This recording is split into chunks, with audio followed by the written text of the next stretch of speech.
Ito yung aking stress reliever pag tuwing hapon. Dito po ako ganang tanim-tanim konti. Ayan. Ito ay kalamansi, tsaka favorite kong tanim ay yung ampalaya. So ayan yung ampalaya, kahit dahon masaya na ako, pang ulam dahon, panghalo sa munggo o kaya insilada na dahon. Tapos nandyan din yung aking mga alokbati, medyo natunaw sa kakaulan. Hopefully ay lumaki sila. So yan lang ang aking ito naman ay lemongrass.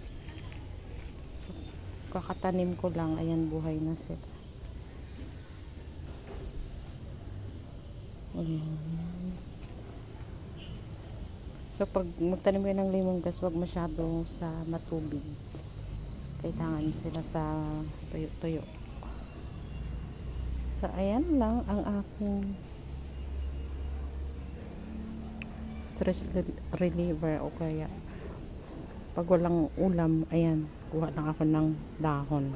Sarap na yan with kamatis.